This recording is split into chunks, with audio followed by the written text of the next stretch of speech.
క్రీస్తునందు చేరి వచ్చిన ప్రియులైన వారందరికీ, వేదికను అలంకరించిన నా తోటి దైవజనులకు నా హృదయపూర్వక శుభములు, వందనాలు తెలియచేస్తూ ఉన్నాను. ప్రియులారా, 100% అమలైన దేవుని మేనిఫెస్టో. మళ్ళీ చెప్తాను, ఎలక్షన్స్ ఫేవర్ ఎక్కువ ఉంది కదండి. సమయోచితమైన మాట వెండి పళ్ళెంలో పెట్టబడిన బంగారు పండ్ల వంటిది అంటాడు సామెతల గ్రంథంలో దేవుడు. సందర్భానుసారంగా మాట్లాడే ప్రతి మాట గుండెల్లో స్థిరపడుతుంది. అందుకే ఈ ఎలక్షన్స్ టైంలో మనం ఎక్కువగా వినే మాట్లాడటో తెలుసా? అజెండా, మేనిఫెస్టో, పార్టీ సిద్ధాంతాలు, వాగ్దానాలు, నాయకుల ప్రసంగాలు. క్రైస్తవులుగా మనం కూడా ఎలా అయిపోయామంటే, బైబిల్లో యేసుప్రభు చెప్పిన మాటలు గుర్తుకు రావట్లేదు, కానీ నాయకుల మాటలే, నాయకుల ప్రసంగాలే, నాయకుల వాగ్దానాలే. సరే, మీరు ఆ మోడ్లో ఉన్నారు కాబట్టి ఆ మోడ్లో నుంచి దేవుడి మోడ్లోకి తీసుకెళ్దాం, అటు నుంచి అటు అని 100% అమలైన దేవుని మేనిఫెస్టో. మేనిఫెస్టో అంటే మీ అందరికీ తెలుసు కాబట్టి ఎక్కువగా వివరించాల్సిన అవసరం లేదు. ప్రతి నాయకుడు లేదా ప్రతి పార్టీ తమ సిద్ధాంతాలను గెలిచి ప్రభుత్వాన్ని ఏర్పాటు చేస్తే ఏ కార్యక్రమాలు ప్రజల కొరకు చేస్తారో, ఎలాంటి సంక్షేమాన్ని ఇస్తారో, ఎలాంటి అభివృద్ధిని చేస్తారో, స్త్రీల కొరకు ఏం చేస్తారో, పిల్లల కొరకు ఏం చేస్తారో, వృద్ధుల కొరకు ఏం చేస్తారో, నిరుద్యోగులకు ఏం చేస్తారో, మొత్తం వరాల జల్లు మొత్తం చెప్తారు. మీరు మమ్మల్ని గెలిపించండి, మేము ఇవన్నీ చేస్తాం అని మనకిచ్చే ఈ వాగ్దానాలు. మాట వాదాకర్తాహు అంటే మాట ఇస్తున్నాను, మాట ఇవ్వడం. చాలా ప్రభుత్వాలను మనం చూసాం, చాలా పార్టీలని చూసాం. ఎవరు చెప్పిన దాన్ని చేయరండి, ఏవో కొన్ని చేస్తారు, వదిలేస్తారు. మేము 100% చేశాం అని చెప్పుకోగలిగిన సత్తా ఉన్న పార్టీ, ప్రభుత్వం ఏదీ లేదు ఈ ప్రపంచంలో. 100% మేము ఇచ్చిన మేనిఫెస్టోలో లేదా మేము ఇచ్చినటువంటి వాగ్దానాలన్నీ అన్నీ నెరవేర్చాం అనగలిగిన వాళ్ళు లేరు. కానీ దేవుడికి ఒక మేనిఫెస్టో ఉంది. ఏంటి, దేవుడికి కూడా మేనిఫెస్టో ఉందా? ఉంది. ఎందుకంటే వీళ్ళందరికంటే ముందు ప్రభుత్వం ఏర్పాటు చేసింది ఆయన.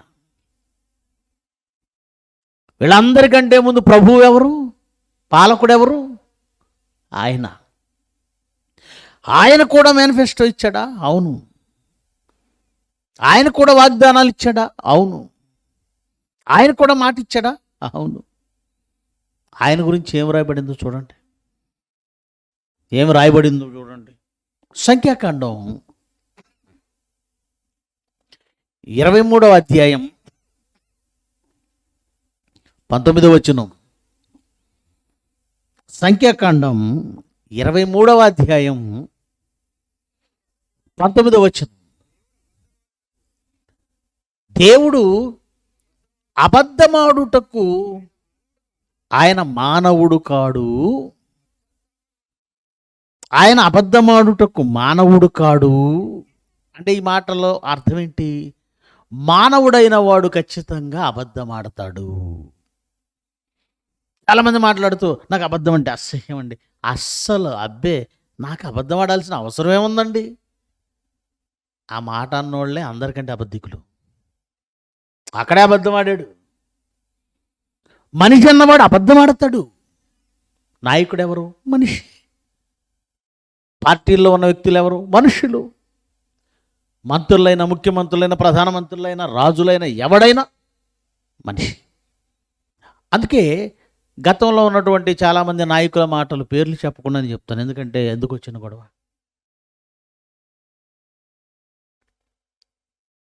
ఏమండి, గెలిచిన తర్వాత మేనిఫెస్టోను వాళ్ళ వెబ్సైట్లో నుంచి తీసి పారేసి ఎలక్షన్స్ అప్పుడు ఏమన్నో చెప్తామండి, అవన్నీ ఎక్కడ కుదురుతాయండి? ముందొక మాట, తర్వాత ఒక మాట. ఇది నేనేం చెప్పాల్సిన అవసరం లేదు. అటు ఆంధ్రాలోనే, తెలంగాణలోనే, దేశంలో ఎక్కడైనా జరిగేది ఇదే. ఈ మధ్యకాలంలో మా ఆంధ్రప్రదేశ్ అని అన్నకంటే నాకేదో ప్రాంతీయ తత్వం ఉందనుకోకండి, అర్థం కావడానికి ఆ మాట చెప్పాను. లేనిపోయింది నువ్వెందుకు తెలంగాణ వచ్చావు అనకండి, మనమంతా ఒక్కటి. ఆంధ్రప్రదేశ్ గవర్నమెంట్ ఏర్పాటు చేసినటువంటి ఆయన గురించి ఒక పాట రాశాడు, అది కూడా ఇక్కడ నల్గొండ ఆయనేనట. ఏం పాట? ఏదండి? ఇచ్చిన మాట తప్పితే ఓటు వేయొద్దని చెప్పిన దమ్మున్నోడే డాష్. ఆ డాష్లో ఆయన ఎవరో మీకు పూర్తి చేసుకోండి. ఇచ్చిన మాట తప్పితే ఓటు వేయొద్దని చెప్పాడట ఒక నాయకుడు. ఆయన గురించి చెప్పాడంటే చేస్తాడంతే. ఆయన్ని డైరెక్ట్గా అడిగామనుకోండి, ఆఫ్కోర్స్ మిగిలిన వాళ్ళకంటే కొంత బెటర్ అండి. ఆయన ఏమన్నాడంటే, మేనిఫెస్టోని బైబుల్లా, ఒక బైబుల్గా, ఒక ఖురాన్గా, ఒక భగవద్గీతగా నేను పెట్టుకున్నాను. మేనిఫెస్టోలో అన్నీ మేము నెరవేర్చాము అని ఒక మాట అంటాడు. చివరికి 98% అన్నాడు. మరి 100% ఏది?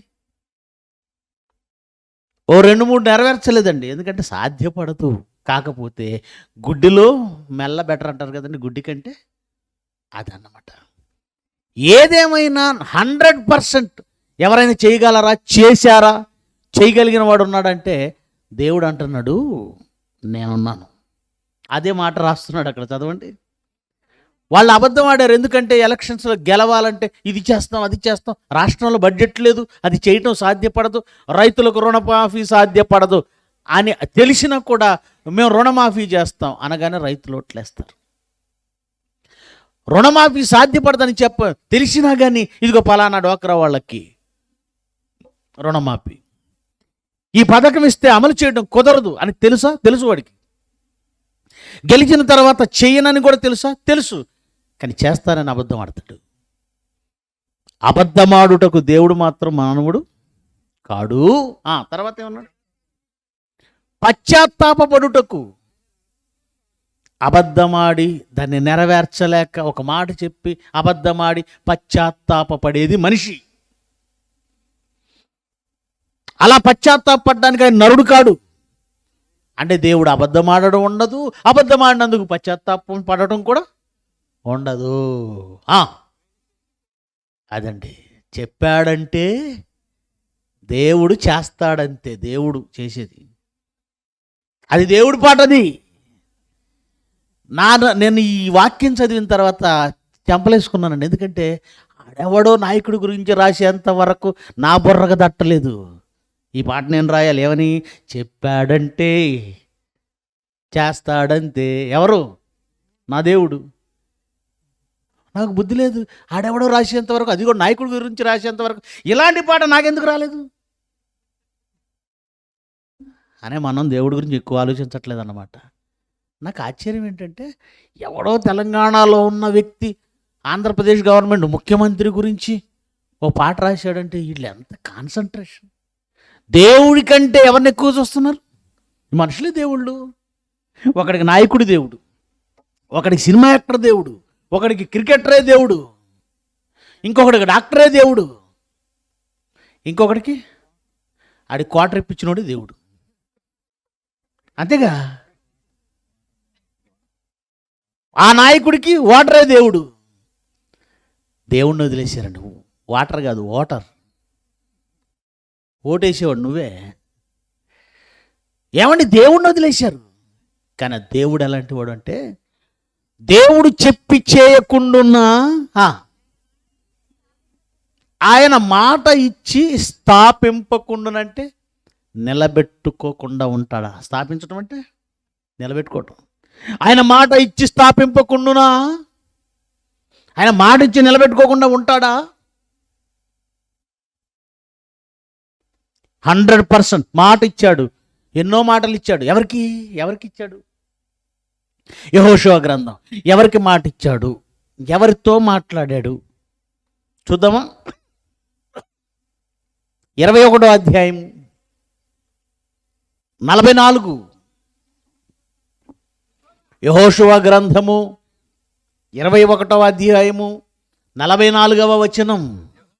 యెహోవా చేసిన వాటన్నిటి ప్రకారం ఇశ్రాయేలీయుల పితరులు మనకు పితరులుగా ఎంచబడిన వారు అబ్రహాము, ఇస్సాకు, యాకోబు. వారి పితరులతో ప్రమాణము చేసిన వాటి అన్నిటి ప్రకారము అన్ని దిక్కుల యందు వారికి విశ్రాంతి కలగజేసెను యెహోవా. వారి శత్రువులనందరినీ వారికి చేతికి అప్పగించి ఉండెను గనుక వారిలో ఒక్కడు కూడా ఇశ్రాయేలీయుల ఎదుట నిలవలేకపోయెను. యెహోవా ఇశ్రాయేలీయులకు సెలవిచ్చిన మాటలన్నింటిలో, ఇచ్చిన మాటలన్నింటిలో, ఇచ్చిన వాగ్దానాలన్నింటిలో, ఇచ్చిన మేనిఫెస్టో అన్నింటిలో ఏది తప్పిపోయి ఉండలేదు. ఏది ఏది అంతయు నెరవేరును. 100% అమలయ్యను. అంతయు నెరవేరును. అన్నీ నెరవేర్చాడా? అన్నీ. ఎప్పుడిచ్చాడండి అబ్రహాంకి మాట? ఎప్పుడిచ్చాడండి ఇస్సాక్కి మాట? ఎప్పుడిచ్చాడండి యాకోబుకి మాట? 5 ఏళ్ళు ఉండేవాడు ఎలక్షన్ ముందు ఇచ్చి, ఎలక్షన్ గెలిచిన తర్వాత ఏమండి ఇచ్చిన మాటకి, అంటే క్యాంపెయినింగ్ తిరుగుతున్నారు కదండి, ప్రచారానికి తిరుగుతున్నారు. ప్రచారానికి తిరగడానికను పోలింగ్కి ఎంత ఎంత ఎంత గ్యాప్ ఉంటుందండి? 2 నెలలు. 2 నెలల ముందు, ఎలక్షన్కి ముందు ఇచ్చినటువంటి మాట మర్చిపోతాడు మన నాయకుడు. ఎప్పుడు అబ్రహాము, ఎప్పుడు ఇశ్రాయేలీయులు ఐగుప్తు దేశం నుంచి రావడం? ఎంత గ్యాప్ ఉందో తెలుసా మీకు? ఎంత గ్యాప్ ఉందో తెలుసా? చెప్పండి, ఎంత గ్యాప్ ఉందో చెప్పండి. 400 సంవత్సరాలు ఐగుప్తులోనే ఉన్నారు. అంతకుముందు ఇస్సాకు జీవిత కాలాన్ని లెక్క పెట్టండి. ఎన్ని సంవత్సరాలు ఉన్నాడు ఐగుప్తుకు వచ్చేసరికి? యాకోబు గారి జీవితం ఎంత? నేను యాత్ర చేసిన సంవత్సరములు 120 ఏళ్ళు. అప్పటికి 120, 400 ప్లస్ 120. అంతకుముందు ఇస్సాక్ గారు, అంతకుముందు అబ్రహాం గారు, మారుగా 600 సంవత్సరాలు, 700 సంవత్సరాలు అనుకోవాలి. ఇశ్రాయేలీయులు ఐగుప్తు నుంచి కనాను దేశానికి రాకముందు ఎంతకాలం క్రితం అబ్రహాంకు మాట ఇచ్చి ఉండొచ్చు? 600, 700 సుమారుగా చెప్తున్నాను, ఎగ్జాక్ట్లీ లెక్క కాదు. 600, 700 ఏళ్ల క్రితం ఇచ్చిన మాటలలో ఒక్కటి కూడా తప్పిపోలేదా? ఒక్కటి కూడా నెరవేర్చకుండా వదిలేయలేదా? ఒక్కటి కూడా. పరిపాలన అంటే ఇది.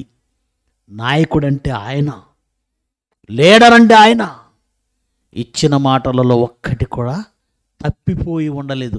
అంతయు నెరవేరును, అంతయు నెరవేరును, అంతా నెరవేరుతుంది. దేవుని క్యారెక్టర్ అదండి. మాట తప్పడాయన, మనుషులు కాదు. మాట తప్పడు, మడము తిప్పడు. ఎన్నిట్లో మడము తిప్పాడో మాకు తెలుసు, మీకు తెలుసు. మనిషి. కానీ దేవుడు 700, 600, 700 సుమారుగా మాటలన్నీ అన్నీ నెరవేర్చాడు. అలా నెరవేర్చడానికి ఎన్ని ఇబ్బందులు, ఎన్ని కష్టాలు, ఎన్ని ఉంటాయో తెలుసండి. ఎలక్షన్స్ ముందు ఏదో చెప్పేస్తారు, గెలవడానికి. గెలిచిన తర్వాత ఎన్ని ఇబ్బందులు ఉన్నాయో వరుసగా చెప్తారు. ఖజానా ఖాళీగా ఉంది, బడ్జెట్ లేదు, ఈ సమస్యలు, ఆ సమస్యలు. మరి దేవుడిచ్చిన మాట, ఆయన ఇచ్చిన మాట నెరవేర్చడానికి కూడా ఎన్ని కష్టాలు ఉన్నాయో తెలుసా? ఇశ్రాయేలీయుల్ని ఐగుప్తు నుంచి పాలస్తీనా దేశాన్ని నడిపించడానికి ఎన్ని సమస్యలు ఎదురయ్యాయో తెలుసా? ఒక మాట నెరవేర్చుకోవడం అంటే చిన్న విషయం కాదండి. ఎన్ని ఇబ్బందులు ఎదురైనా మాట నిలబెట్టుకునే తత్వం దేవుడిది. ఎలాంటి ఇబ్బందులు ఎదురయ్యాయి అంటే, ఏమండి, ఇశ్రాయేలీయులు ఐగుప్తు దేశంలో సుమారుగా 400 ఏళ్ళు బానిసత్వం. 400 ఏళ్ల తర్వాత మోషేని దేవుడు వారి కొరకు పుట్టించాడు, వారి దగ్గరకు పంపాడు. జాగ్రత్తగా వినండి. ఎలాంటి సమస్యలు మొదలవుతాయో జాగ్రత్తగా ఉండండి. ఎందుకంటే ఇశ్రాయేలీయుల ప్రయాణము, మన ఆత్మీయ ప్రయాణము రెండు ఒకటే. ఇశ్రాయేలీయులు ఐగుప్తు దేశం నుంచి పాలస్తీనా దేశానికి వచ్చే ఆ ప్రయాణంలో వాళ్ళు ఎదుర్కొన్న సమస్యలు, ఎదుర్కొన్న బాధలు, శోధనలు, పడిపోయిన వాళ్ళు, లేచిన వాళ్ళు, దేవునికి ఇష్టలైన వాళ్ళు, ఇష్టలు కాని వాళ్ళు, వీళ్ళందరినీ గమనిస్తుంటే వాళ్ళ ప్రయాణం ఎలా సాగిందో మన ఆత్మీయ ప్రయాణం కూడా అలాగే సాగుతుంది. దాన్ని పోలే ఉంటుంది. అందుకే మన ఆత్మీయ ప్రయాణానికి అది పాఠాలుగా ఉండాలని దుష్టాంతములుగా వారికి సంభవించి యుగాంతమందున్న మనకు బుద్ధి కలుగుటకై అవి రాయబడ్డాయి. దేవుడు వాటిని వ్రాసాడు. రైట్. ఆ ఇశ్రాయేలు ప్రయాణంలో దేవుడు తన మాట నిలబెట్టుకోవడంలో ఎన్ని సమస్యలు ఎలా ఎదురయ్యాయో కొన్ని విషయాలు మీ ముందు ఉంచుతాను. మోషే వెళ్ళాడు, వాళ్ళందరినీ సిద్ధపరచాలనుకున్నాడు, తీసుకొచ్చేయాలనుకున్నాడు. మొట్టమొదట అతనికి ఏర్పడిన ఆటంకం ఏంటో తెలుసండి? ఎవరి రూపంలో ఏర్పడింది? ఫరో. మొదటి ఆటంకం ఎవరు? ఫరో. ఫరో వెళ్ళొద్దు అన్నాడు. ప్రియులరా, తొలినాళ్ళల్లో అంటే దేవునిలోనికి రావడానికి లేదా దేవునిలోనికి వచ్చిన తర్వాత నీకు ఆటంకం ఏంటి అని అంటే ఎదుటి వారి వలన, పక్క వారి వలన, ఇతరుల వలన. ఇశ్రాయేలీలు ఐగుప్తు దేశం నుంచి దాటి రావడానికి, పాలస్తీనా రావడానికి మొదట ఆటంకం వాళ్ళు కాదు, ఇతరుల వలన ఆటంకం. ఫరో వలన ఆటంకం, ఫరో సైన్యం వలన ఆటంకం. దాన్ని జయించాలి. ఎన్ని సూచక్రియలు చేశాడో తెలుసు కదా మీకు? ఎన్ని సూచక్రియలు చేశాడు? ఐగుప్తు దేశంలో 10. ఎన్ని సమస్య ఎన్ని ఏమంటారు వాటిని, అద్భుతాలు చేశాడో. ఐగుప్తు దేశం మీదకి ఎన్ని ఉత్పాతాలు వచ్చాయో, ఎలాంటి కార్యక్రమాలు చేశాడో మీ అందరికీ తెలుసు. ప్రియులరా, మన ఆత్మీయ జీవితంలో కూడా మొట్టమొదట మనకు ఎదురయ్యే ఆటంకాలు పక్క వారి నుంచి, ఎదుటి వారి నుంచి, అవతల వారి నుంచి, యువతల వారి నుంచి. చాలామంది అండి దేవుని దగ్గరికి వచ్చి వాళ్ళ ఆటంకాల గురించి చెబుతున్నప్పుడు, మా ఇంట్లో వాళ్ళు నన్ను రానివ్వటం లేదు. ఐదవ సోదరుల నుంచి కొంతమంది వస్తుంటారు. మా అత్తమామలు నన్ను రానివ్వటం లేదని ఒక సహోదరి అంటుంది. నా భర్త నన్ను రానివ్వడం లేదు క్రీస్తు దగ్గరికి అని ఒక సహోదరి అంటుంటుంది. చాలామంది పిల్లలు తల్లిదండ్రుల గురించి చెప్తుంటారు, చదువుకోవాలి, ఉద్యోగం చేయాలి, నువ్వెందుకురా చర్చి, ఎప్పుడు చూసినా చర్చి, దేవుని పని, ఎప్పుడు చూసినా సువార్త, ఎప్పుడు చూసినా మీటింగ్స్. తల్లిదండ్రుల నుంచి ప్రారంభంలో ఆటంకాలు, చుట్టుప్రక్కల ఉన్నవారి నుంచి ఆటంకాలు, అయిన వాళ్ళ నుంచి ఆటంకాలు, పొరుగు వారి నుంచి ఆటంకాలు, ప్రారంభంలో వాళ్ళ నుంచి వీళ్ళ నుంచి ఆటంకాలు. తర్వాత ఆటంకం ఎవరో తెలుసా? వాళ్ళు వీళ్ళు కాదు, మనకు మనమే ఆటంకం. ఇది రెండో స్టెప్. ఇశ్రాయేలీలు ఐగుప్తు దేశంలో ఎదురైన సమస్యలన్నింటినీ అధిగమించారు. దేవుడు వాళ్ళను దాటించాడు. ఎన్ని అద్భుతాలు చేశాడండి. మాట నిలబెట్టుకోవాలి కదా. అలా ఐగుప్తు దేశంలో దాటారో లేదో పొలిమేరలో వారికి ఎదురైన ఒక పెద్ద సమస్య ఏంటండి? ఎర్ర సముద్రం. ఏంటది? పెద్ద సమస్య. ఏమండి, అంత సముద్రం, అది నది కాదు. పోని ఒక నెల ఉండి ఏదైనా బ్రిడ్జ్ కట్టుకోవడానికి.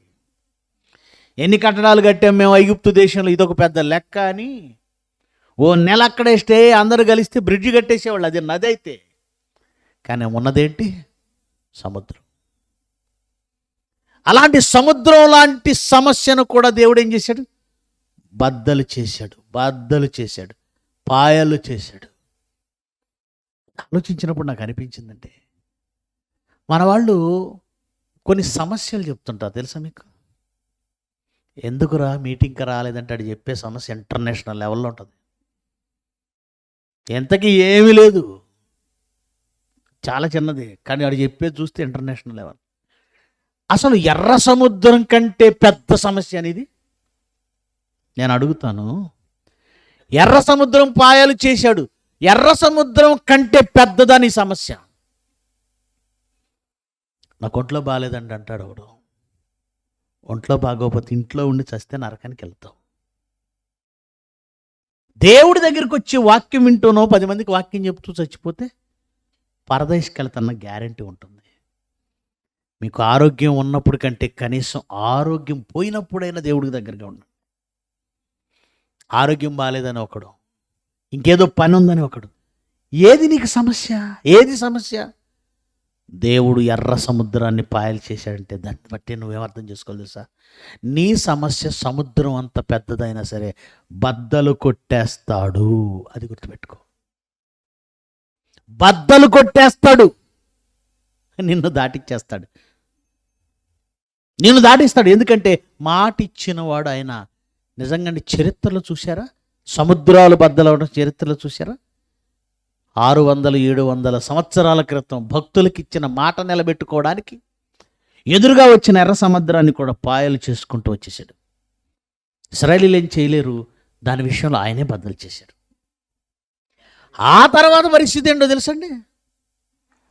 పోని మొదటేమో ఫరో సమస్య, తర్వాత ఏమో ఇదిగో ఎర్ర సముద్రం సమస్య. ఇవి అధిగమించారు. తర్వాత ఏంటి సమస్య అంటే వీళ్ళకి వీళ్ళే సమస్య. ఒకడు అంటాడు తినడానికి తిండి లేదంటాడు. తిండి లేదనగానే ఆకాశం నుంచి అపూపము వంటి అద్భుతమైనటువంటి తెల్లని కొత్తిమీర గింజల్లాంటి అద్భుతమైన ఆహారం కురిసింది. ఏంటి ఆహారం? మన్నా. తిన్నారు తిన్నారు తిన్నారు తిన్నారు. ఈలోపు ఒకడికి పుండు పుట్టింది బుర్రెలో. నాన్ వెజ్ ఏదో అన్నాడు. ఏడుస్తున్నాడట వాడు. ఏడుపు ఒక్కడి జబ్బు అందరికీ అంటుకుంది. నిజమే కదా, అప్పటి వరకు ఎవరిలో లేని ఆలోచన ఒక్కడు పుట్టిస్తే చాలండి, అది కొరుకుడు పుండులాగా మారుతుంది, దావానంలో వ్యాపిస్తుంది, స్ప్రెడ్ అయిపోద్ది అందరికీ. కావాలి కావాలి కావాలి. చివరికి వాళ్ళు ఎలా తయారయ్యారంటే ఉల్లిపాయలకి, కూరాకులకి, దోసకాయలకి, వీటికి కూడా ఏడుస్తున్నారు వాళ్ళు. కీరకాయలకి, దోసకాయలకి. దాని పర్యవసానం ఏంటో తెలుసా? ఐగుప్తు నుండి బయలుదేరిన వారు ఇద్దరు మాత్రమే కనాను దేశం ప్రవేశించారు. మరి మిగతా వాళ్ళంతా ఎవరండి ప్రవేశించిన వాళ్ళంటే ఈ 40 ఏళ్ల ప్రయాణంలో పుట్టి పెరిగిన వాళ్ళే. అక్కడి నుంచి స్టార్ట్ అయిన వాడు ఒక్కడు కూడా ఇందులోనికి ఇద్దరు వచ్చారు, మిగతా వాళ్ళు ఎవరు రాలేదు. ఏమండి, మనుషులు వాళ్ళ అవిధేయత వలన జారిపోయారు, కానీ దేవుడు మాట ఇచ్చినందుకు 40 ఏళ్ళు తిప్పి అవిధేయులందరినీ రాల్చేసి ఆ 40 ఏళ్లలో ఇంకొక ఫ్రెష్ తరాన్ని తెచ్చి తన మాట నిలబెట్టుకున్నాడు. కనాను దేశంలో బలవంతులైన ఎంతోమంది అనాకు వంశీయులైన నెఫీలు సైతం ఉంటే తన మాట నిలబెట్టుకోవడానికి వాళ్ళందరినీ తరిమి కొట్టి ఆ భూమిని వాళ్ళకి ఇచ్చాడు. అందుకే ఆ మాట ఎంత బాగుంది. యెహోషువ గ్రంథం 21వ అధ్యాయం మళ్ళీ చదవండి మాట. 21వ అధ్యాయం 44 వచ్చింది. యెహోవా వారి పితరులతో ప్రమాణం చేసిన వాటి అన్నింటి ప్రకారం అన్ని దిక్కుల యందు వారికి విశ్రాంతి కలుగజేశాడు. యెహోవా తన శత్రువులనందరినీ, వారి శత్రువులందరినీ వారి చేతికి అప్పగించాడు. కనుక వారిలో ఒక్కడును ఇశ్రాయేలీయుల ఎదుట నిలవలేకపోయారు. యెహోవా ఇశ్రాయేలీయులకు ఇచ్చిన మాటలు, వాగ్దానాలు అన్నింటిలో ఏది తప్పిపోలేదు, ఏది తప్పలేదు, మాట తప్పలేదు, ఏది తప్పి ఉండలేదు. అన్నీ టోటల్, ఒక్కటి కూడా మిగల్చకుండా టోటల్గా నెరవేర్చాడు. ఇది తండ్రి క్యారెక్టర్.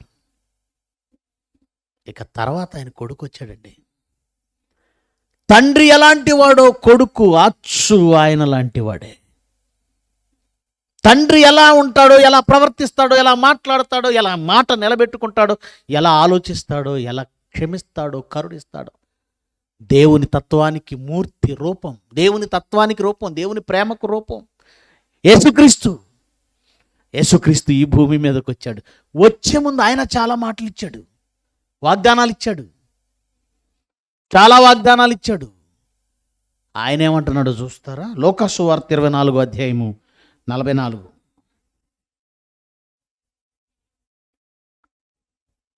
లోకాసు వార్త 24వ అధ్యాయము 44. అంతటా ఆయన మోషే ధర్మశాస్త్రంలోను ప్రవక్తల గ్రంథాలలోను, మోషే ధర్మశాస్త్రంలో ఇచ్చాడట మాట, ప్రవక్తల గ్రంథాలలో ఇచ్చాడట మాట, కీర్తనలలోనూ ఇచ్చాడట వాగ్దానం. యేసుక్రీస్తు ఈ భూమి మీదకి వచ్చి 33.5 సంవత్సరాల కాలములో తాను ఏం చేస్తాడో చెప్పిన మేనిఫెస్టో ఎక్కడెక్కడ ఉందట? ధర్మశాస్త్రంలో, ప్రవక్తల గ్రంథాలలో, కీర్తనలలో వ్రాయబడినవన్నీ అన్నీ నెరవేరాలి అని నేను మీ యొద్ద ఉండినప్పుడు మీతో చెప్పిన మాటలన్నీ అన్నీ నెరవేరాయి, అన్నీ నెరవేరాయి. తండ్రి చూస్తే తాను ఇశ్రాయేలీయులకు ఏ మాట ఇచ్చాడో అన్నీ నెరవేరుస్తున్నాడండి. నిజంగా దేవుడు అండి ఎంత పర్ఫెక్ట్ అంటే పర్ఫెక్షనిస్ట్. నోవాహు కాలంలో చేసిన నిబంధన గుర్తుందా మీకు? నోవాహుతో చేసిన నిబంధన ఏంటో తెలుసా మీకు? జలప్రళయం వచ్చి మానవ జాతిని అంతా సమూల నాశనం చేసినప్పుడు, ఒక నోవాహు కుటుంబమే బ్రతికి బయటపడినప్పుడు మేఘముల మధ్య ఒక ధనస్సు ఉంచాడు, రంగుల ధనస్సు. ఆ రోజు మాట ఇచ్చింది ఏంటో తెలుసా? జలములు ప్రవాహముగా వచ్చి ఈ భూమిని మరలా ముంచి వేసి జనములందరినీ, ప్రపంచమంతటిని తుదముట్టించకుండా నేను ఒక ధనస్సును ఉంచుతున్నాను. ఎప్పుడైనా ఇలాగే విపరీతముగా ప్రళయము లాంటి పరిస్థితి ఏర్పడినప్పుడు ఆ ధనస్సును ఉంచుతాను. ఆ ధనస్సును చూసి నేను నా మాటను, నా వాగ్దానాన్ని జ్ఞాపకం చేసుకుంటాను. ఎప్పుడు నోవాహు కాలం అండి, ఎప్పటికీ ఆ మేఘాలలో ధనస్సు వస్తుందా, రావటం లేదా? వస్తుంది. మాట తప్పడు ఆయన, తప్పడండి, మాట తప్పడు.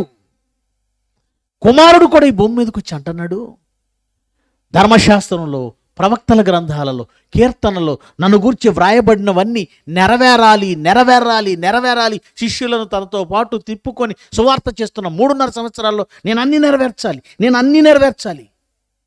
వీళ్ళ ఆలోచనలు వేరుగా ఉంటాయండి. ప్రభు, నీ కోసం చాలామంది వచ్చారు, నిన్ను కలవాలనుకుంటున్నారు, వాళ్ళల్లో ఎవడైనా మంచి కానుకిస్తాడేమో. ఇతర సమీప గ్రామముల్లో ప్రకటించున్నట్లు వెళదాం రండి. ఇందు నిమిత్తమే కదా నేను బయలుదేరి వచ్చాను.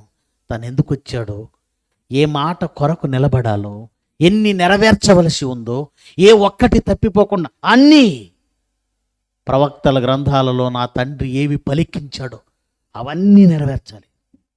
అన్నీ నెరవేర్చడం ఓకేనండి, కానీ ఒకటి నెరవేర్చడం చాలా కష్టం అండి. అదే మొదటి ప్రసంగంలో మీరు విన్నారు. ఈ మానవ ఆకారంలోనికి యేసుక్రీస్తు వచ్చాడు, చూసారా? చాలామంది ఆయన అంత భయపడడం ఏంటండి, గిన్నెలో చూసిన దాన్ని చూసి వణికిపోవడం ఏంటండి అనుకుంటున్నారు కదా. యేసుక్రీస్తుకి ఏదో ప్రత్యేకమైన స్పెషల్ ఎఫెక్ట్ ఉన్న శరీరం ఏదో వచ్చింది, ఏవో శక్తులు కలిగిన శరీరం వచ్చిందని మీరు పొరపాటు పడుతున్నారేమో. నీ శరీరం ఎలాంటిదో, నా శరీరం ఎలాంటిదో, యేసుక్రీస్తు శరీరం కూడా అలాంటిదే. సేమ్. మనకు ఆకలి ఉందా? ఆయనకి ఆకలి ఉంది. మనకు దప్పిక ఉంది కదా, ఆయనకి దప్పిక ఉంది. మనకు బాధ కలుగుతుంది కదా, కొడితే, పొడిస్తే, కాల్చితే ఆయనకి కూడా బాధ కలుగుతుంది. సేమ్ అండి. ఇంకో భయంకరమైన పరిస్థితి చెప్పమంటారా? నువ్వు నేను తప్పు చేస్తే క్షమిస్తాడు. క్షమించడానికి ఆయన రక్తం చిందించాడు. అందుకే దేవునిలోనికి వచ్చిన తర్వాత కూడా ఎన్ని పొరపాట్లలో పడుతుంటాం మనం, ఎన్ని తప్పులు చేసేస్తుంటాం. తప్పు చేస్తాం, దేవుడి దగ్గరికి వచ్చి కన్నీళ్లు పెట్టుకొని క్షమించమని అడుగుతాం, ప్రభు రక్తం తీసుకుంటాం. ఆయన క్షమిస్తున్నాడు. కానీ యేసుక్రీస్తు విషయం ఎప్పుడైనా ఆలోచించారా? 33.5 సంవత్సరాల కాలంలో ఆయన కూడా ఎక్కడున్నాడో తెలుసా? భూమి మీద. ఈ భూమి ఎలా ఉంది? లోకం ఎలా ఉంది? పాపంతో నిండిపోయి ఉంది. అందరు చికెన్ తింటున్నప్పుడు నువ్వు ఓపికగా పచ్చడేసుకొని తింటావా? ఎందుకో మనసు లాగుతుంటుంది, ఒక లుక్కడు పడుతుంటుంది తెలియకుండానే. ఎటు ఆడు ముక్కలు తింటున్నాడు, చూడకూడదు అనుకుంటా కన్నులు ఎగుస్తుంటుంది పైకి.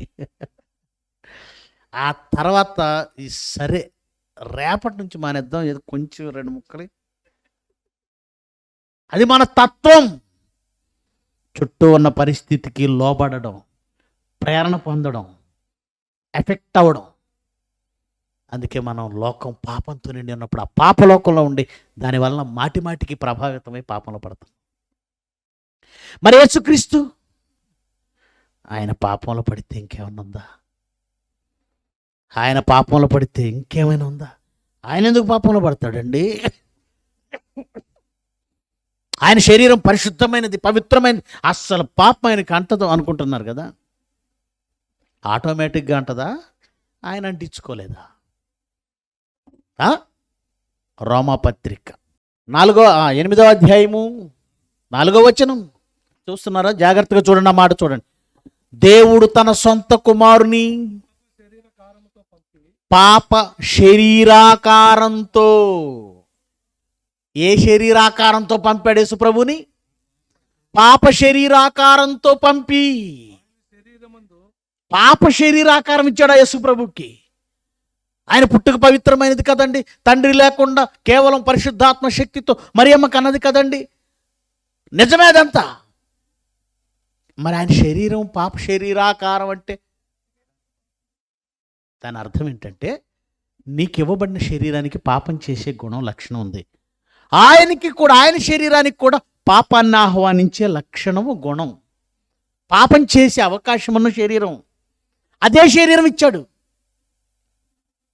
అదే శరీరం ఇచ్చాడు. అవును, కాకపోతే తేడా ఏంటంటే, పాపం చేసే అవకాశం ఉన్న శరీరం ధరించుకున్న మనం అవకాశం ఉంది కదా అని పాపం చేసేసాం.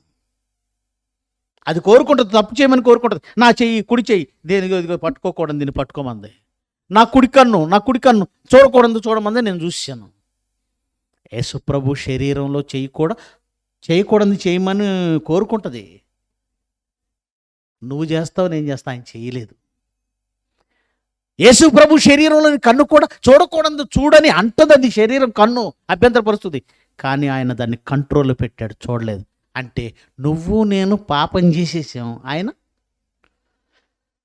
ఆయనకి మనకున్న శరీరం ఒక్కటే. ఎందుకు ఒక్కటే ఇచ్చాడంటే చెప్తాను వినండి. ఏమండి, శ్రీనుకి ఒక బైక్ ఇచ్చారు, అదేంటంటే హ్యార్లీ డేవిడ్సన్ బైక్. నాకేమో ఒక డొక్కు CD100 హోండా CD100 ఇచ్చారు. మా ఇద్దరికి పోటీ పెట్టారు అనుకోండి, ఎవరు ముందు వెళ్తారు? హ్యార్లీ డేవిడ్సన్ బైక్ వెళ్ళిపోతా ఉంటుంది, నేనేం బుర్రుమంటే ఇక్కడే ఉంటాను, ఈ వంగవీడిలో. ఇక్కడ స్పీడ్ బ్రేకర్ ఎక్కది ఇది. అప్పుడు ఆయన వెళ్ళిపోయి నేను గెలిచాను అని జెండా ఊపుతున్నాడు అనుకోండి, ఓస్ నీ గెలిపానా? నాకు కూడా హ్యార్లీ డేవిడ్సన్ బైక్ ఇస్తే అప్పుడు చూపిస్తాను నా టాలెంటు, అంతే కదా. యేసు ప్రభువుకు దేవుడు స్పెషల్ శరీరం ఇచ్చి ఆయన్ని పంపాడు అనుకో. మనకేం పాపం చేసే శరీరం, ఆయనకేం స్పెషల్ శరీరం ఇచ్చాడు అనుకోండి. స్పెషల్ శరీరం ఇచ్చాడు కనుక అది పాపం కోరుకోదు కనుక ఆయన పాపం చేయడు. అప్పుడు మనమేమంటాం తెలుసా? ఆయనకి పాపం చేయని శరీరం ఇచ్చావు కనుక ఆయన చేయలేదు. అదే శరీరం నాకు కూడా ఇచ్చుంటే నేను కూడా చేయను. ఇందులో గొప్ప ఉంది. గొప్ప ఏంటంటే ఆయనకు కూడా పాపం చేసే అవకాశం ఉన్న శరీరం ఇవ్వాలి. అప్పుడు ఆయన పాపం చేయకుండా నిలబడాలి, అది గొప్ప అవుతుంది. నాలాంటి డొక్కుబండి ఆయనకి ఇవ్వండి, మా ఇద్దరికి పోటీ పెట్టండి. ఆయనకి మంచి బైక్ ఇచ్చి నాకు డొక్కుబండి ఇచ్చి పోటీ పెట్టి నేను ఓడిపోయానంటే అది ఎట్లా అవుతుంది? యేసు ప్రభువుకి ఇచ్చిన శరీరం నాకు కూడా ఇచ్చి చూడాలి, అప్పుడు నేను ఎలా ఉంటానో చెబుతాను. కానీ నాకేం పాపం చేసి శరీరం ఇచ్చి ఆయనకేం స్పెషల్ శరీరం ఇస్తే నేను ఎందుకు ఊరుకుంటాను? అసలు అది న్యాయం అవుతుందా? దేవుడు అన్యాయం చేస్తాడా? అందుకే దేవుడు పక్షపాతి అండి. అందుకే దేవుడు ఏం చేశాడంటే పాపము చేసే అవకాశం ఉన్న శరీరమే యేసుక్రీస్తుకి ఇచ్చాడు. ఇప్పుడు హెబ్రీ పత్రిక 4వ అధ్యాయము, హెబ్రీ పత్రిక 4వ అధ్యాయము 15వ వచనం. మన ప్రధాన యాజకుడు మన బలహీనతల యందు, బైబిల్ చదవడమే కాదు, దాన్ని ఆలోచించి అర్థం చేసుకుంటూ చదవాలి. ఇప్పుడు ఈ పదాలు అర్థం కాకపోతే నేను చెప్పేది తప్పు అనిపిస్తుంది మీకు. మీరు తప్పండి అని అంటే నేను ఒప్పుకోను, ఎందుకంటే అక్కడ ఉన్నదేంటో మీరు చదవాలి సరిగ్గా. మళ్ళీ చదవమ్మా అక్కడ నుంచి. మన ప్రధాన యాజకుడు ఎవరైనా యేసుక్రీస్తు, ఇది ఒప్పుకుంటారుగా. మన ప్రధాన యాజకుడు మన బలహీనతలు, మనకేం బలహీనతలు ఉన్నాయి మీరే చెప్పండి. మన శరీరం అంతా బలహీనతలే. చూడగానే చికెన్ తినాలనిపిస్తుంది, బలహీనత ఆగలేవా? ఆగవు. టీవీ చూడాలి. ఇవన్నీ శరీరములో ఉండే బలహీనతలు. సిగరెట్ తాగాలి, వ్యభిచరించాలి, మోసాలు చేయాలి. ఓకేనా? ఇవన్నీ బలహీనతలు అంటారు. ఇప్పుడు చదవండి అన్నమాట. మన ప్రధాన యాజకుడు మన బలహీనతల యందు మనతో సహానుభవము లేనివాడు కాడు. అంటే దీని అర్థం ఏంటండి? బలహీనత ఎలా ఉంటుందో ఆయనకి తెలుసు. ఆయనకు అనుభవమే. అనుభవం అంటే తప్పు చేశాడని కాదండి. ఈ కన్ను ఎలా తప్పు చేయమని నిన్ను శోధిస్తుందో ఆయనకి తెలుసు. ఎందుకంటే ఆయన కన్ను కూడా ఏం చేస్తుంది? అలా శోధించినప్పుడు నువ్వు ఎందుకు నువ్వు బలహీనుడు అవుతున్నావు? ఎందుకు బలహీనరాలు అవుతున్నావు? యశుప్రభు ఈ భూమి మీదకి వచ్చి 33.5 సంవత్సరాల శరీరాన్ని ఎందుకు ధరించుకుంటే తెలుసా? ఎందుకు ఈ మనుషులు అంత తొందరగా పాపంలో పడుతున్నారు నేను తెలుసుకోవాలి. అదే శరీరం తండ్రి, నాకు అదే సేమ్ శరీరం కావాలి. సేమ్ శరీరంలో ఉన్నందుకు మనుషులు ఎక్కడెక్కడ బలహీనపడి పాపంలో పడుతున్నారో ఆయన అర్థం చేసుకున్నాడు. ఓహో, కన్ను ఇలా బలహీనపరుస్తుంది, చెయ్యి ఇలా బలహీనపరుస్తుంది, కాలు ఇలా బలహీనపరుస్తుంది, నోరు ఇలా బలహీనపరుస్తుంది, నాలుక ఇలా బలహీనపరుస్తుంది. అందుకే మన మీద జాలి పుట్టుకొచ్చిందంటే మనం అంతా మంచిగా ఉండాలని అనుకుంటామండి. అవునా కాదా మీరే చెప్పండి? మంచిగా ఉండాలనుకుంటాం కానీ ఉండలేకపోతున్నాం. అది మన ప్రాబ్లం. మంచిగానే ఉండాలనుకుంటాం. మనమే కాదు, బిన్ లాడెన్ని కూడా నువ్వు మంచివాడు అంటాడు, పొంగిపోతాడు తెలుసా? బిన్ లాడెన్ హంతకుడే, నువ్వు హంతకుడివి అంటే పొంగుతాడు వాడు, కోపం వచ్చింది అడిగి. నువ్వు మంచివాడు అంటే మనం అందరం మంచిగా ఉండాలని అనుకుంటాం కానీ ఉండలేకపోతున్నాం. అలా ఉండలేకపోవడానికి కారణం మన శరీర బలహీనతలు. ఇది అర్థం చేసుకున్నాడు యేసుప్రభు. అందుకే ఏం రాయబడింది చదవండి అమ్మా. మన బలహీనతల యందు మన ప్రధాన యాజకుడు మన బలహీనతల యందు మనతో సహా అనుభవము లేనివాడేం కాదు. అంటే ఆయన శరీరం కూడా శోధించింది. సమస్త విషయముల మాట నోట్ చేసుకోండి. సమస్త విషయాలలో యేసు ప్రభు కూడా ఏమయ్యాడు? సమస్త విషయాలలో. మనం అనుకుంటున్నాం యేసు ప్రభుకు వచ్చిన శోధన అంటే బాప్తిజం తీసుకుని 40 రోజులు ఉపవాసం ఉన్న తర్వాత సాతాను ఆయన దగ్గరికి వచ్చింది కదండి. ఈ రాళ్ళ నోట్లాగునట్లుగా ఆజ్ఞాపించంది ఒకసారి, దేవాలయ శిఖరాన నిలబెట్టింది దూకేమంది ఒకసారి, ఎత్తైన కొండకు తీసుకెళ్ళి నాకు మొక్కమంది ఒకసారి. ఇవే కదండి ఆయన శోధనలు అనుకుంటున్నావు.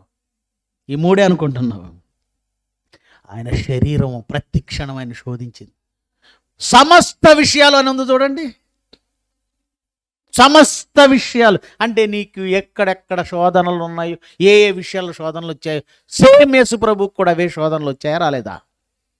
రాలేదండి అన్నావంటే నువ్వు బైబిల్ చదవట్లేదని అర్థం. కళ్ళుండి గుడ్డివాడివి నువ్వు అని అర్థం. అక్కడ ఏముంది క్లియర్గా? ఆయన మన వలె సమస్త విషయములలో శోధింపబడినను. అది ఆయనకి మనకు తేడా ఏంటంటే, పాపం చేసే అవకాశం ఉన్న శరీరం నీకు ఉంది, పాపం చేసే అవకాశం ఉన్న శరీరం ఆయనకి ఉంది. పాపం చేసే అవకాశం ఉన్న శరీరంతో నువ్వు లోబడిపోయి పాపం చేసావు. కానీ ఆయన శరీరాన్ని అణిచి పాపము చేయకుండా నిలబడ్డాడు. అది ఒకవేళ ఆయన కూడా మనలాగా బలహీనపడి పాపం చేస్తే ఏమవుతుందో తెలుసా? ఒక్కసారి కోట్ల మంది ప్రపంచాన్ని చూడండి, కోట్ల మంది క్రైస్తవులు చూడండి, మనల గురించి మనం ఒకసారి ఆలోచించండి. అందరూ నరకానికి వెళ్ళిపోవలసిందే. No way. ఆలోచిస్తేనే భయం వేస్తుందండి. ఇంక వేరే అవకాశం లేదు. మొత్తం అందరం ఎక్కడికి వెళ్ళిపోవాలి?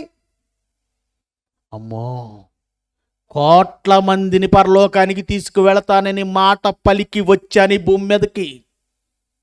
మాట తప్పితే కోట్ల మంది ఎక్కడికి వెళ్తారు?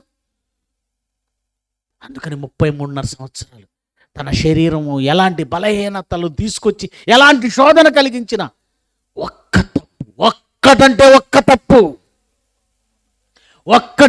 తప్పు చెయ్యకూడదు. అది ఎంత నరకమో తెలుసా?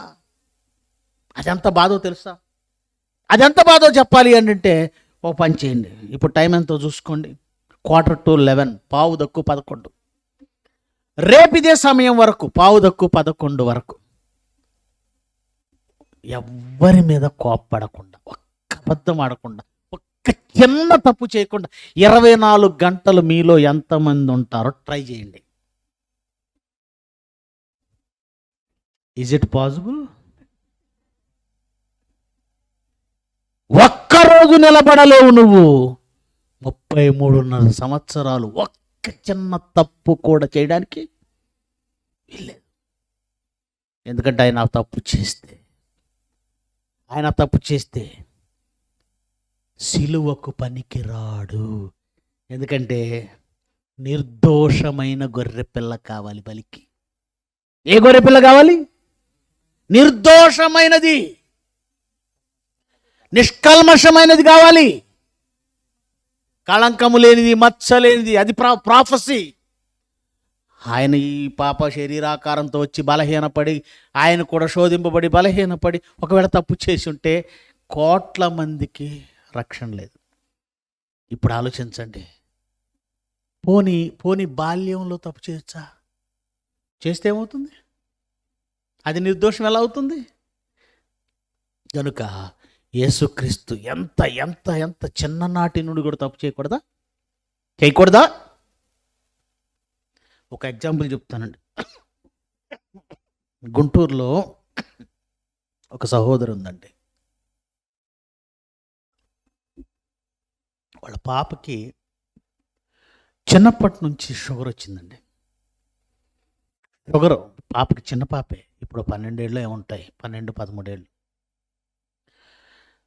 షుగర్తో ఎవరైనా ఏదైనా చిన్నపిల్లలప్పుడు చాక్లెట్ ఇస్తే ప్రాణాల ప్రమాదం అండి. స్కూల్కి వెళుతుంది, పిల్లలందరూ చాక్లెట్లు తింటారు, ఈ పాప తినకూడదు. ఒక్కసారి ఆ చిన్నపిల్ల స్థానంలో, ఆ చిన్నపిల్ల మనస్తత్వంతో ఆలోచించండి. అందరూ తింటున్నప్పుడు తను తినకుండా ఉండాలంటే ఎంత కష్టం, అవునా కదా? అలాంటిది ఆ పాపను ఎంత ట్రైనప్ చేసిందంటే వాళ్ళ అమ్మ, అందరూ తింటున్నా తాను తినకుండా ఉండాలి. ఎవరో తెలియకుండానే పిలిచి చాక్లెట్ ఇవ్వచ్చు, ఐస్ క్రీమ్ ఇవ్వచ్చు. ఐస్ క్రీమ్ తినాలనిపిస్తుంది పిల్లలకి, చాక్లెట్ తినాలనిపిస్తుంది పిల్లలకి, రకరకాల పేర్లు చెప్తుంటారు. మా పిల్లలైతే వచ్చేటప్పుడు డాడీ అర్ధరాత్రి కూడా చెప్తుంది మా చిన్నపిల్ల, నా క్యాడ్బరీ తీసుకురాండి, షాపులన్నీ మూసేసి ఉంటాయి.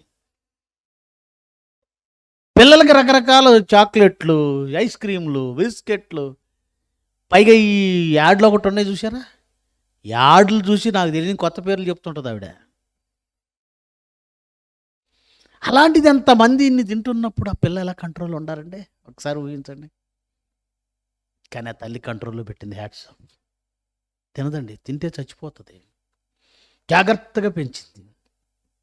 యేసుక్రీస్తు కూడా చిన్ననాటి నుండి ఒక్క తప్పు కూడా చేయకుండా ఉండాలి, సిలువుకి వెళ్ళేంత వరకు. ఒకవేళ తప్పు చేస్తే ఈ గొర్రె పిల్ల బలికి పనికిరాదు. మాటిచ్చాడు. ఏమంటే దావీదు తప్పు చేశాడా? తప్పు చేయలేదా? దావీదు తప్పు చేసినప్పుడు దేవుడు క్షమించలేదు? అబ్రహాము చేశాడు, క్షమించాడు. ఎంతోమంది నీతిమంతులు తప్పు చేశారు, క్షమించాడు. ఏముందిలే, అబ్రహాము చేసినప్పుడు, లేదంటే దావీదు చేసినప్పుడు, లేదంటే ఎవరెవరు రకరకాల తప్పులు చేశారు, ఒకటే కదా అని యేసు ప్రభు కూడా ఒక తప్పు చేసి ఉంటే, వాళ్ళైనా వీళ్ళైనా నువ్వైనా నేనైనా 1, 2, 10 తప్పులు చేసే అవకాశాలు ఉన్నాయి. కానీ అసలు ఆయనకి మాత్రం మాట నిలబెట్టుకోవాలి. ఎంత పకడ్బందీగా తన జీవితాన్ని కంట్రోల్ చేసుకున్నాడండి. అందుకే ఎంత ధైర్యంగా అంటున్నాడంటే, చదవండి మాట, లూకా సువార్త 24వ అధ్యాయము 44. అంతడాయన మోషే ధర్మశాస్త్రంలోను, ప్రవక్తల గ్రంథాల్లో, కీర్తనల్లో నన్ను గూర్చి రాయబడినవన్నీ నిర్దోషమైన గొర్రెపిల్లగా బలికి వెళ్ళాలి, తప్పు చేయకూడదు, నెరవేరే రక్తం చిందించాలి. విధేయత అంటే ఏంటో తెలుసా? ప్రాణం పెట్టేయడం విధేయత అంటే. మన నాయకులు ఉన్నారులేండి, జయశాల్ గారు ఒక నాయకుడి గురించి చెప్తూ ఉంటారు. ఎలక్షన్ ముందు వచ్చేసి నా ఆఖరి రక్తపు బొట్టు వరకు అబద్ధాలు కదండి, నరుడు కదండి, అబద్ధాలు ఆడతాడు. మానవుడు కదా, మానవుడు అబద్ధమాటకు మానవుడు, దేవుడు నరుడు, దేవుడు మానవుడు కాదు కాబట్టి అబద్ధం అంటావు. ఎలక్షన్లో గెలవడానికి నీ చెప్పే సినిమా డైలాగులు ఎలా ఉన్నాయంటే, నా ఆఖరి రక్తపు బొట్టు వరకు ఈ ప్రజల కొరకే చిందిస్తాను. గెలిచాడట, ప్రజల దగ్గరికి వచ్చాడట, రోడ్లు మొత్తం పోలీసులు ఉంచున్నారట, జనాన్ని రానియట్లేదట. ముందు ఎస్కాట్, వెనక ఎస్కాట్, రయ్యమంటూ 100 కార్లు. ఆ కార్ల మధ్యలో ఏ కారులో ఉన్నాడో తెలియకుండా బుల్లెట్ ప్రూఫ్ కారుతో అయ్యగారు. ఎవరి అయ్యగారు? ఒక్క రక్తపు బొట్టు ఏమండి, చివరి రక్తపు బొట్టు వరకు ప్రజల కొరకు చిందిస్తానన్నాడే ఆ నాయకుడే. మరి ఇప్పుడు ఎందుకు ఇంత ఎస్కాటు? ఒక్క రక్తపు బొట్టు కూడా ఆయన బాడీలోంచి బయటికి రాకూడదట. అందుకే ఈ ఎస్కాట్, అందుకే ఈ సెక్యూరిటీ. యేసుక్రీస్తు చివరి రక్తపు బొట్టు వరకు చిందించి నేను అన్నీ నెరవేర్చాను. ఇచ్చిన మాటలన్నీ నెరవేర్చాడా, నెరవేర్చలేదా? నెరవేర్చాడు. అందుకే తర్వాత మాట ఏమన్నాడు చూడండి.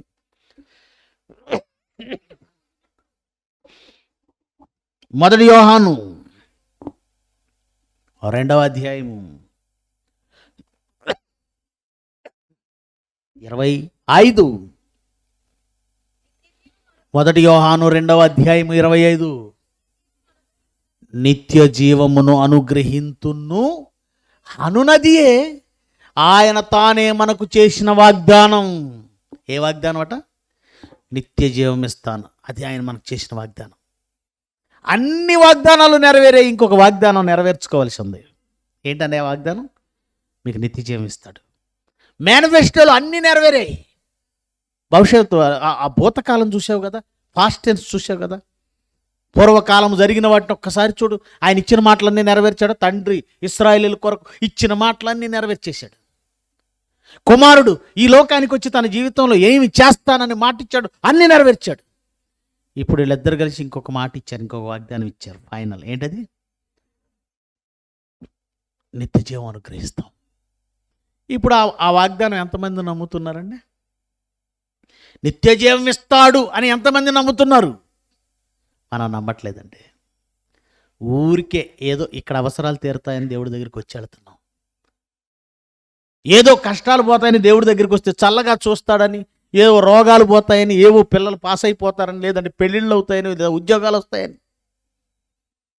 నిత్య జీవం వస్తుందని వచ్చిన వాళ్ళు ఎవరున్నారండి? ఒకవేళ నిత్య జీవం వస్తుందనే నమ్మకం ఉన్న వాళ్ళు అయితే వాళ్ళు వేరుగా ఉంటారు. ఎందుకంటే ఇది కండిషన్తో కూడిన వాగ్దానం అండి. ఈ వాగ్దానం ఏ వాగ్దానం తెలుసా అండి? కండిషన్. దేవుడు కూడా అండి ఎప్పుడు కండిషన్తో కూడిన వాగ్దానాలు ఇస్తాడు. ఇశ్రాయేలీయులకు కూడా ఇచ్చాడు. ఇశ్రాయేలీయులకు కూడా ఇచ్చాడు. ఎలాంటి వాగ్దానం ఇచ్చాడు చూస్తారా? చూడండి. ద్వితీయోపదేశకాండము 28వ అధ్యాయం 15వ వచనం నుంచి. ద్వితీయోపదేశకాండము 28వ అధ్యాయము 15వ వచనం. నేడు నేను నీకు ఆజ్ఞాపించు సమస్తమైన ఆజ్ఞలను, కట్టడలు నీవు అనుసరించి నడుచుకోవాలి. దేవుడైన యెహోవా సెలవిస్తున్నాడు. నువ్వు వినకపోతే, వింటే ఏమన్నాడు? నీ ఇంట్లో నీ నూనె అయిపోదు, నీ పిండి అయిపోదు, నువ్వు ఇంట దీవించబడతావు, పొలంలో దీవించబడతావు, నీ గర్భఫలం దీవించబడుతుంది, పట్టణంలో దీవించబడతావు, పశువుల మందలు. ఏమండి, దేవుడిచ్చిన వాగ్దానాలలో కండిషన్స్ ఏంటంటే నువ్వు నా మాట, నా ఆజ్ఞలు అంగీకరించి వాటిని గైకొంటే కండిషన్స్ అప్లై. ఆయన ఇచ్చిన వాగ్దానాలు, నీకు ఇచ్చిన వరాలు కండిషన్స్ అప్లై. అలాగే నిత్య జీవం అనుగ్రహిస్తాను అనేది కూడా కండిషన్స్తో కూడినటువంటి వాగ్దానం. అది ఎప్పుడు?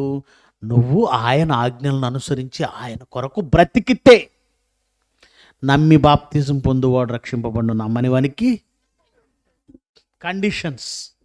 ఇకపోతే ప్రియమైన దేవుని పిల్లలారా, ఈ ప్రపంచంలో ఏ నాయకుడు ఇవ్వని వెరైటీ మేనిఫెస్టో అని దేవుడిది. అది కూడా 100% నెరవేరుస్తాడు. ఏ నాయకుడైనా నన్ను గెలిస్తే ఇది చేస్తా, అది చేస్తా, రోడ్లు వేస్తా, స్కూల్ కట్టిస్తాను, హాస్పిటల్ కట్టిస్తాను, పెన్షన్లు ఇస్తాను, అవి ఇస్తాను, ఇవి ఇస్తాను అంటాడు. అన్ని వరాలే. దేవుడు మేనిఫెస్టోలో ఒక ప్రక్క వరాలు ఉంటాయి, రెండో పక్క ఏముంటాయి తెలుసా? ఏంటి, ఇది కూడా మేనిఫెస్టోనా? అదే వెరైటీ. ఆయన మేనిఫెస్టోలో అదే వెరైటీ. విచిత్రం ఏంటంటే వాటిని కూడా 100% అమలు చేస్తాడు. ఆ మేనిఫెస్టో కూడా 100% అమలు చేస్తాడు. ఒకసారి జకర్యా గ్రంథము 1వ అధ్యాయం 6వ వచనం చూడండి.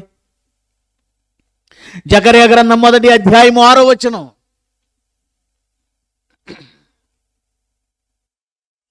అయినను నా సేవకులైన ప్రవక్తలకు నేను సెలవిచ్చిన మాటలను, కట్టడలను,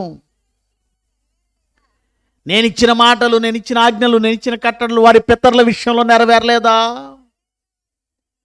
ఏమండి, నిజంగా అండి, ఇశ్రాయేలీలు ఎంత పాడైపోయారంటే, ఒరే అష్షూరు చెరకు వెళ్ళిపోతారా, యూదులారా మీరు బబులోను చెరకు వెళ్ళిపోతారు, మీరు చల్లా చెదరైపోతారు, మీ కుటుంబాలు నాశనం అయిపోతాయి, మీరు ప్రపంచంలో దేశదిమ్మరులు అయిపోతారు, శాపాలు అన్నీ వచ్చేస్తాయి అని చెబుతుంటే వాళ్ళకి ఎక్కడం లేదండి. వాళ్ళకి అప్పుడు ఎగ్జాంపుల్గా ఏం చెప్తున్నాడు తెలుసా? ప్రవక్తల ద్వారా మీ పితరులతో చెప్పానే, అవన్నీ నెరవేరాయా, నెరవేరలేదా? ఒకసారి చూసుకోండి. నేను చెప్తుంటే మీకు చాలా హేళనగా ఉంది, చాలా సిల్లిగా తీసుకుంటున్నారు. వాళ్ళే కదండి ఇప్పుడు మీరు కూడా, మనం కూడా. ఆయన చెప్పింది చేస్తాడు, జరిగి తీరుతుంది. అది మేలైనా ఆయన చెప్పిన శాపమైనా రెండు. ఇప్పుడు అంటున్నాడు, ఎందుకు పంపిస్తాడులే అష్షూరు చెరకి, ఎందుకు పంపిస్తాడులే బబులోను చెరకి అని మాట్లాడే వాళ్ళు ఉంటే వాళ్ళ మధ్య వాళ్ళకి చెప్తున్నాడు. చదవండి, వాళ్ళకి ఏం చెప్తున్నాడు చూడండి. నేను సెలవిచ్చిన మాటలు, కట్టడలు మీ పితరుల విషయంలో నెరవేరలేదా? వాళ్ళు కూడా అలాగే అంటున్నాడు కానీ ఏం చేస్తాడులే, అంటున్నాడు కానీ ఏం చేస్తాడులే, అంటున్నాడు కానీ చేస్తాడంట. పిల్లలనండి తండ్రి, అరే నేను వచ్చానంటే వీపు పగులుద్ది అంటాడు, కానీ తొందరపడి వెళ్ళి వీపు పగల కొట్టడు. ఒక్కసారి చూస్తారు, 2 సార్లు చూస్తారు, తండ్రి అంటున్నాడు కానీ రావట్లేదు, కొట్టట్లేదు. ఇక అక్కడి నుంచి ఈ మాటకు వాల్యూ ఉండదండి. వాళ్ళు లెక్క చేరిక అలా ఓవర్ అయిపోయినప్పుడు ఏం చేస్తాడు, ఏం చేస్తాం మనం వెళ్ళి? అప్పుడు కొడితే అచ్చు హస్తం ముద్ర పడుతుంది, లేదా కర్ర ఇరిగిపోద్ది. దేవుడు కూడా అంటున్నాడు, పితరులకు చెప్పాను వాళ్ళు వినలేదు, కానీ వాళ్ళ విషయంలో నెరవేరగా వాళ్ళు ఏం మాట్లాడుకుంటున్నారు చూడండి. అంటే చెప్పిందంతా జరిగింది, రాలాల్సిన పళ్ళన్నీ రాలిపోయాయి, దవడ పళ్ళు ఓడగొట్టేశాడు. అప్పుడు తీరిగ్గా పళ్ళు లెక్క పెట్టుకుంటా అంటున్నారట, మన ప్రవర్తనను బట్టి, క్రియలను బట్టి యెహోవా మనకు చేయదలిచిన ప్రకారంగా అంతయు మనకు చేసి ఉన్నాడని, అమ్మ చెప్పిందంతా చేశాడు రా బాబు అని చెప్పుకుంటున్నారట. ఎప్పుడు? చేతులు గాలేక ఆకలి పట్టుకోవడం అంటారు దీన్ని. ముందు చెప్పాడు, అరే నేను చెప్పిందంతా చేస్తానంటే ఎక్కలేదు వాళ్ళకి. తీరా అంతా జరిగాక అమ్మ చెప్పిందంతా చేశాడు రా అని వాళ్ళు చెప్పుకుంటున్నారట. ఇప్పుడున్న వాళ్ళకి బుద్ధి చెప్తున్నాడు, ఒరే తర్వాత మీ గది కూడా అదే అవుతురా. మీ పితరులకు నేను చెప్పాను, వాళ్ళు వినలేదు, తీరా జరిగిన తర్వాత ఆయన చెప్పిందంతా చేశాడని చెప్పుకున్నారట. ఇప్పుడు మీరు వినడం లేదు. ఇప్పుడు మీరు అంటే ఇక్కడ ఉన్నవాళ్ళు, మనము వినడం లేదు. చస్తే నరకానికి వెళ్తాం అంటే, నువ్వు పరలోకానికి వెళ్తావా? నువ్వు వెళితే నేను వెళ్తాలే. ఏంటి సేవకులను అంటున్నారు. ఇంకొకడు అంటాడు, వాళ్ళు ఎక్కడికి వెళ్తే నేను అక్కడికి వెళ్తా. పచ్చిగా వాళ్ళు నరకానికి పోతే నేను నరకానికి పోతా. అదేమన్నా టూరిజం అనుకుంటున్నావా? పార్క్ అనుకుంటున్నావా? ప్రేమ దేవుడి పిల్లలారా, కనుక ఆయన శాపాలు కూడా 100% నెరవేరుతాయి. ఆయన మేనిఫెస్టోలో ఏది 98%, 95% ఉండవు. 100% అమలవుతున్న దేవుని మేనిఫెస్టో. అది వరాలైనా. ఇప్పుడు చెప్పండి, పాటలు ఎవరికి రాయాలి? ఏదో మంచి చేస్తున్నాడు, మంచిదే, ఓకే, బైబిల్ నుంచి కొన్ని నేర్చుకుంటున్నాడు అండి, వెరీ గుడ్, చేయని. కానీ దేవుడు అంత ఎవడు చేయలేడు. ఎవరిని దేవుణ్ణి చేయకండి. 100% చెప్పిన ప్రతి మాట ఖచ్చితంగా నెరవేర్చి తీరేవాడు ఒక్కడు. ఎవరు? నీ తండ్రి, నా తండ్రి దేవుడు. అది మేలైనా కీడైనా. కనుక ఆయన అన్నీ చెప్పాడు, అన్నీ చేశాడు, మేళ్ళన్నీ చేశాడు, ప్రభువును మనకిచ్చేసాడు. ఆ ప్రభు రక్తంతో మన పాపాలను కడుగుతున్నాడు. వినకపోతే అత్యంత ఘోరంగా శిక్షలోనికి పంపిస్తాడు. ఇది కూడా 100% అమలు చేసే మేనిఫెస్టో. మీరే ఆలోచించండి. దేవుని శిక్షకులోనై నిత్యాగ్నిలోనికి వెళ్ళి నిత్యము కాలిపోయి యుగ యుగాలు కేకలు వేసి ఆ భయంకరమైన శిక్షలో ఉంటారా? లేకపోతే నిన్ను తన గుండెలకు హత్తుకొని ఎల్లప్పుడూ నిన్ను సేద తీర్చే ఆ పరలోకంలో ఉంటారు.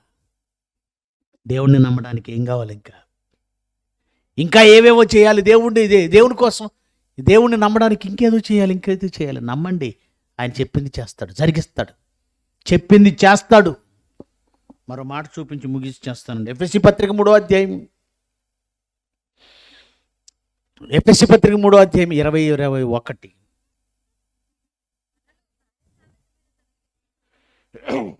ఎఫెసీ 3:20-21. మనలో కార్యసాధకమైన తన శక్తి చొప్పున మనం అడుగు వాటన్నింటికంటే, ఊహించు వాటన్నింటికంటే అత్యధికముగా చేయగా శక్తి గల దేవుడు. ఆయన ఎవరట? అంతకుముందు రాజశేఖర రెడ్డి గారి గురించి ఒక మాట చెప్పేవాళ్ళు. ఆయన అనేవాడు, మేము చెప్పిన వాటిని చేశాం, చెప్పనివి కూడా చేశాం. దేవుడు చెప్పిన డైలాగ్ ఇది. మీరు అడుగు వాటికంటే, ఊహించు వాటికంటే. మీరు గెలిస్తే మాకు ఇది చేయండి అని అడుగుతావు. దేవుడు కూడా సేమ్, నన్ను గెలిపించండి మీకు చేస్తాను. ఏంటి, దేవుడిని కూడా గెలిపిస్తే చేస్తాడా? నాయకుడు వస్తాడు, గెలిపించకుండా చేయమంటే ఎట్లా చేస్తాడు? ఒక నాయకుడు మీ దగ్గరికి వచ్చి నన్ను గెలిపించండి ఇవి చేస్తానంటున్నాడు. దేవుడు కూడా నువ్వు గెలిపించు నాయన చేస్తానన్నాడు. ఏంటి, మనం ఆయన్ని గెలిపించాలా? ఆయనకి ఏమైనా ఎలక్షన్స్ ఉన్నాయండి? ఉన్నాయి. లైఫ్ మొత్తం ఎలక్షన్సే. ఆ ఎలక్షన్స్లో నువ్వు ఎవరు కొట్టేస్తున్నావు తెలుసా? సాతానికేసి ఆడిని గెలిపిస్తున్నావు. దేవుణ్ణి ఎక్కడ గెలిపించావు? దేవుణ్ణి గెలిపిస్తే ఆయన నువ్వు అడుగు వాటన్నిటికంటే, ఊహించు వాటన్నిటికంటే అత్యధికముగా చేయ శక్తి గల దేవుడు.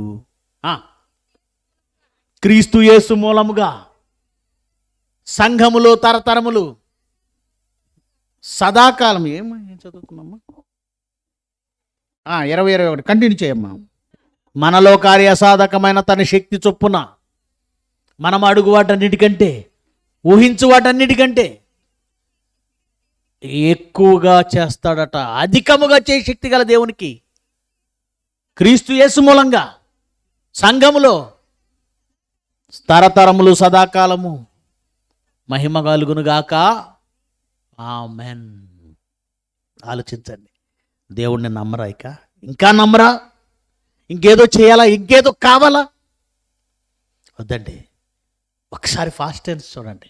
జరిగిపోయిన భూతకాలాన్ని చూడండి. ఆయన చెప్పినట్టు చేశాడు, మంచి చేశాడు. వినని వాడికి భయంకరమైన శిక్ష విధించాడు. యేసుక్రీస్తు వచ్చాడు, చెప్పినవన్నీ చేశాడు.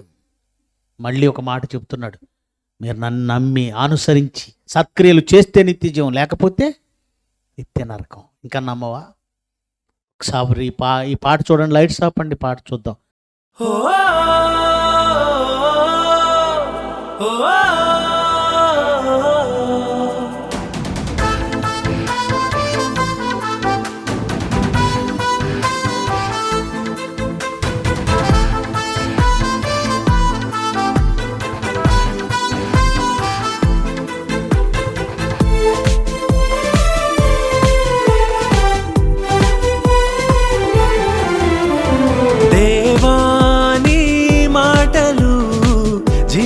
కలిగినవి తండ్రి, స్థిరమైన నీ చేతి పనులు అద్భుతమైనవి తండ్రి తండ్రి తండ్రి.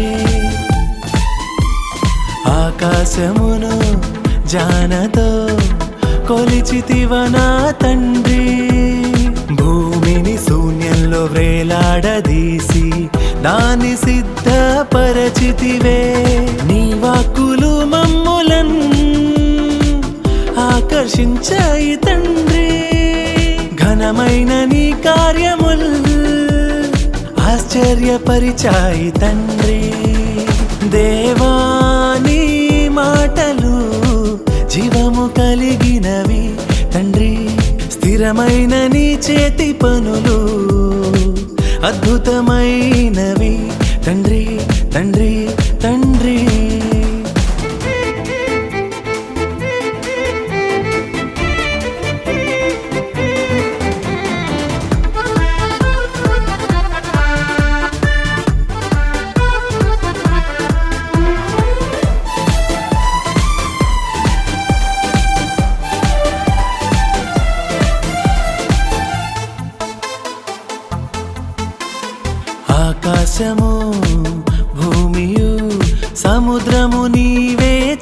నింపితివే. ఆనింగి నుండి వర్షమును కురిపించుచున్నావు నా దేవా. ఫలవంతములైన ఋతువులు దయచేయుచున్నావే. ఈ నేల నుండి ఆహారమును అనుగ్రహించుచున్నావే. జీవము గల దేవా, ఇవి చాలు నిన్ను మేము నమ్మడానికి. నిత్యుడవగు తండ్రి, ఇవి చాలు నీ వైపు తిరగడానికి. దేవా నీ మాటలు జీవము కలిగినవి తండ్రి, తండ్రి, తండ్రి.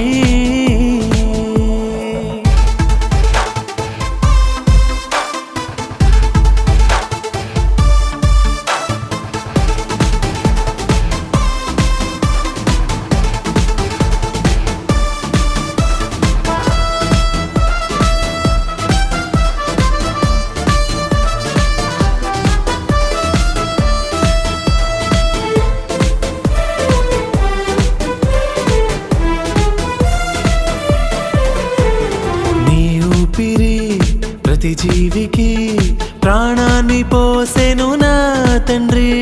ఆ మంచు సైతం నీ ఊపిరిని బట్టి పొలమును తడుపును నా దేవా. నిర్జలమైన మేఘమున్ జలముతో నింపుదువే. బరువైన మేఘం తేలియాడ పరిపూర్ణ జ్ఞానం నీదే. జ్ఞానము గల దేవా, ఇవి చాలు నిన్ను మేము నమ్మడానికి. నిత్యుడవగు తండ్రి, ఇవి చాలు నీ వైపు తిరగడానికి. దేవా నీ మాటలు జీవము కలిగినవి తండ్రి. స్థిరమైన నీ చేతి పనులు అద్భుతమైనవి తండ్రి, తండ్రి, తండ్రి. ఆకాశమును జానతో కొలిచితివ నా తండ్రి. భూమిని శూన్యంలో వేలాడదీసి దాన్ని సిద్ధపరచితివే. నీ వాక్కులు మమ్ములన్ ఆకర్షించాయి తండ్రి. ఘనమైన నీ కార్యముల్ ఆశ్చర్యపరిచాయి తండ్రి. దేవా నీ మాటలు జీవము కలిగినవి తండ్రి. స్థిరమైన నీ చేతి పనులు అద్భుతమైనవి తండ్రి, తండ్రి, తండ్రి. ప్రేమ కలిగిన మా తండ్రి, మీ పిల్లలు సత్యమును విన్నారు. మీరు మాట ఇచ్చి వెనుదీయని వారు, నెరవేర్చకుండా విడిచిపెట్టేవారు కాదు తండ్రి. ప్రతి మాటను, అది వరమైన శాపమైన, మీరు నెరవేరుస్తారు. ఇది నిజమని ప్రతి క్షణము మీకు భయపడి సత్క్రియలు చేసి నీతిమంతులుగా బ్రతికి భయభక్తులతో ఉండి మీరు అనుగ్రహించిన లేదా మీరు చేసిన నిత్య జీవమన వాగ్దానానికి వారసులగినట్లుగా జ్ఞాపకం చేసుకోండి. ఒకవేళ మేము మీపై తిరగబడితే, మీ మాటను త్రోసిపుచ్చితే, అదే మాట మాకు తీర్పు తీరుస్తుంది. నిత్యాగ్ని దండనకు మేము వెళ్ళిపోవాలి. ఏ మాటను వెనుక తీయక నెరవేర్చే శక్తి గలవారు మీరు తండ్రి. మీ పిల్లల్ని దీవించండి. ఈ సభను ఏర్పాటు చేసిన మీ పిల్లల కష్టాన్ని జ్ఞాపకం చేసుకోండి. నాకంటే ముందుగా వాక్యం ప్రకటించిన మీ కుమారుణ్ణి, అలాగే వేదికపై ఉన్న దైవజనులందరినీ దీవించండి. వారి వారి పరిచర్యలను గణపరచండి. మీ బిడ్డలందరూ తిరిగి క్షేమంగా వారి ప్రాంతాలకు వెళ్ళుటకు మీరు కృప చూపించండి. యేసుక్రీస్తు వారి శ్రేష్టమైన నామమున ఈ ప్రార్థన సమర్పిస్తున్నాము తండ్రి. ఆమెన్. మన తండ్రి అయిన దేవుని ప్రేమ, కుమారుడైన యేసుక్రీస్తు వారి కృప, పరిశుద్ధాత్మ దేవుని అన్యోన్య సహవాసం సకల పరిశుద్ధులకు మనకు తోడైండి నడిపించునుగాక. ఆమెన్. మీ అందరికీ వందనాలు.